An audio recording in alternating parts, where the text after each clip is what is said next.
tell me that I'm never.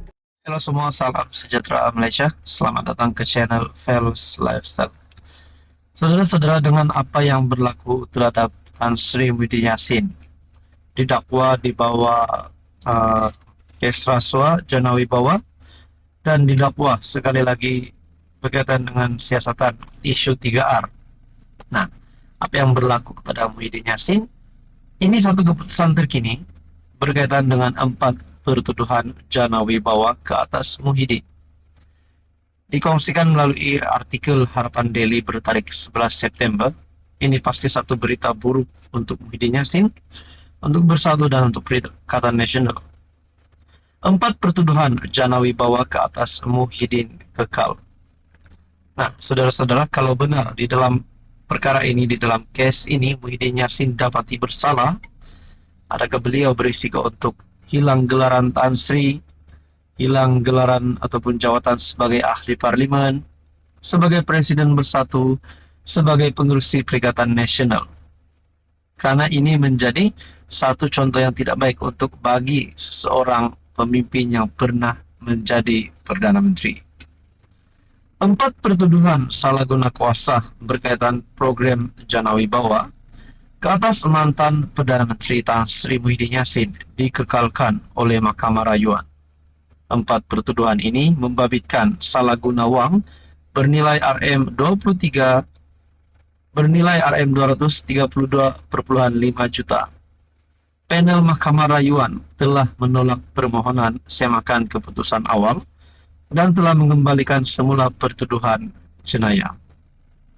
Ketika dibicarakan di peringkat Mahkamah Tinggi KL telah membatalkan 4 pertuduhan tersebut yang dianggap cacat dan tiada buktian lengkap pada 15 Ogos. Mahkamah Rayuan mengubah keputusan tersebut dan Muhyiddin memohon semakan kehakiman ke atas keputusan tersebut. Keputusan penolakan semakan kehakiman ini bermakna kes ini akan didengar semula di Mahkamah Session. 4 pertuduhan tersebut adalah seperti berikut. Di bawah Section 23 dalam kurungan 1 Akta SPRM 2009, Muhyiddin dituduh menggunakan kedudukan sebagai PM dan Presiden Bersatu untuk mendapatkan RM232,5 juta daripada 3 syarikat dan seorang individu di antara Mac 2020 dan Ogos 2021. 3 syarikat tersebut adalah Bukhari Equity, Nepturis 9 Berhad, dan Mamfor 9 Berhad. Manakala individu tersebut adalah Azman Yusof. 3 tuduhan lain berkait dengan Section 4 dalam kurungan 1 dalam kurungan B Akta Pencegahan Pengubahan Wang Haram, Pencegahan Pembiayaan Keganasan dan Hasil daripada Aktiviti Haram MAMLA TFPUAA 2001. Saudara-saudara, tuan-tuan, ini pasti satu kejutan buruk untuk Perikatan Nasional dan Bersatu. Dan seperti yang saya kata tadi, kalau Muhyiddin Yassin bersalah, adakah beliau berisiko untuk menjadi Najib kedua, yaitu bekas Perdana Menteri yang masuk penjara? Tuan-tuan, apa komen Anda? Halo semua, salam sejahtera Malaysia. Selamat datang ke channel Fels Lifestyle. Tuan-tuan dan puan, tiba-tiba saja ada satu gesaan kepada salah satu parti dalam komponen Pakatan Harapan, yaitu Parti Amanah, untuk keluar daripada kerajaan. Makna kata, gabungan Pakatan Harapan bersama dengan BAP PKR Amanah ini akan bubar sekiranya Amanah keluar daripada PH. Kerana seperti yang kita tahu, PH di dalam parti bersama gabungan PH itu adalah DAP, PKR, dan Amanah. Namun saudara-saudara, ada satu gesaan ataupun satu kenyataan yang bagi saya sebagai mengarahkan Amanah untuk keluar daripada kerajaan. Satu perkongsian daripada Malaysia Kini bertarik 11 September. Jika saya Presiden Amanah, saya bertimbang keluar kerajaan. Saudara-saudara, kalau benar Parti Amanah akan keluar daripada kerajaan, bagaimana dengan Menteri Amanah yang dilantik ataupun yang diserap di dalam kabinet kerajaan? Adakah mereka akan dipecat kalau perkara ini benar berlaku? Dan adakah kerajaan perpaduan akan tumbang ataupun bubar adakah PH akan bubar sekiranya perkara ini berlaku? Pemimpin amanah Muhammad Hanifah Maidin dengan kesal dengan kerajaan perpaduan kerana keadilan masih sukar dicapai dalam kes Ong Eng Kiong, pemandu e-hailing pekak yang diserang oleh anggota polis. Bekas Timbalan Menteri Undang-Undang era pentadbiran PH 2018 itu berkata, jika dia menerajui amanah, maka dia tidak teragak-agak untuk mendesak Mesyuarat Agung Luar Biasa ataupun AGM. Jika saya Presiden amanah yang saya tidak berminat dan tidak layak, saya akan mendesak AGM untuk mengundi sama ada untuk kekal atau keluar daripada kerajaan perpaduan selesai.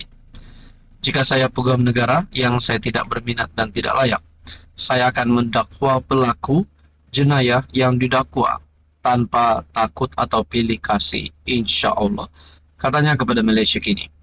Hanifah berkata, dia tidak berpuas hati dengan penjelasan juru cakap kerajaan Fahmi Fadzil mengenai soalan sekiranya kabinet telah membincangkan kes ini dan memorandum yang dihantar kepada pejabat Perdana Menteri. Pada pandangan saya, ini kes yang paling mudah.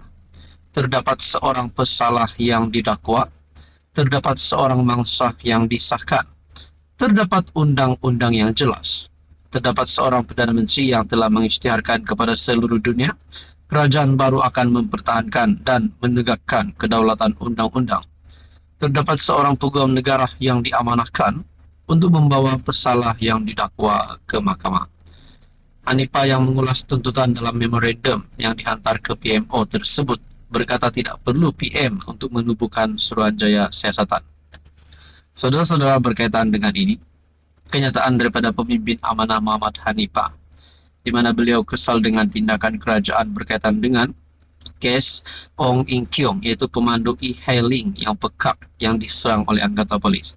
Persoalannya, saudara-saudara, adakah ini akan memberikan impak negatif kepada parti amanah ataupun kepada Muhammad Hanifah sendiri ataupun terhadap kerajaan perpaduan? Saudara yang dihormati, apa komen Anda? Halo semua, salam sejahtera Malaysia, tuan-tuan dan puan yang amat dihormati. Ini satu keputusan daripada IGP ataupun satu keputusan Ketua Polis Negara yang pasti mengejutkan kepimpinan politik Malaysia. Ini adalah berkaitan dengan serangan yang berlaku baru-baru ini yang melibatkan kerabat diraja. Dan ini menarik perhatian seluruh Malaysia, terutamanya kepimpinan politik dan netizen. Satu perkongsian daripada Malaysia Kini bertarikh 11 September yang menggemparkan. Kertas siasatan, kes serangan libatkan kerabat dihantar semula beberapa hari lagi. Polis sedang menyusun semula kertas siasatan berhubung kes serangan yang didakwa melibatkan seorang anggota kerabat diraja Pahang dan akan menyerahkannya semula dalam masa terdekat.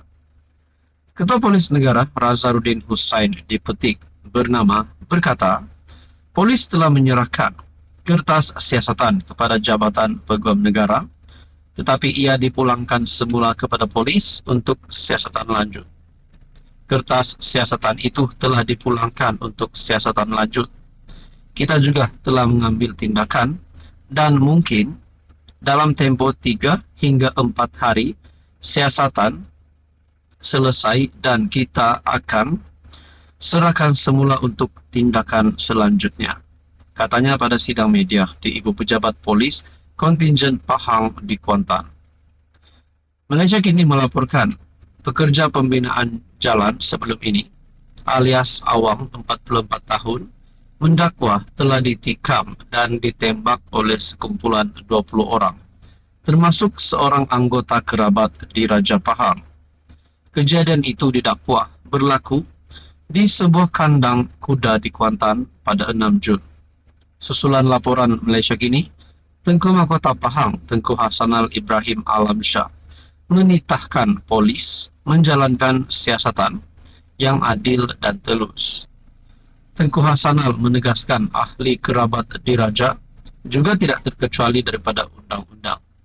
Malaysia kini masih belum menerima maklum balas daripada kerabat diraja yang didakwa terlibat dalam kes ini walaupun telah cuba menghubunginya. Nah, saudara-saudara, ini membuktikan ketelusan Tengku Hasanal, di mana Baginda menegaskan ahli kerabat diraja juga tidak terkecuali daripada undang-undang. Dan bagi saya, menurut keputusan Ketua Polis Negara ini pasti mengejutkan Istana Pahang, mengejutkan kepimpinan politik seluruh Malaysia. Tuan-tuan dan puan, apa komen Anda? Sekian saja, teruskan bersama di dalam channel ini.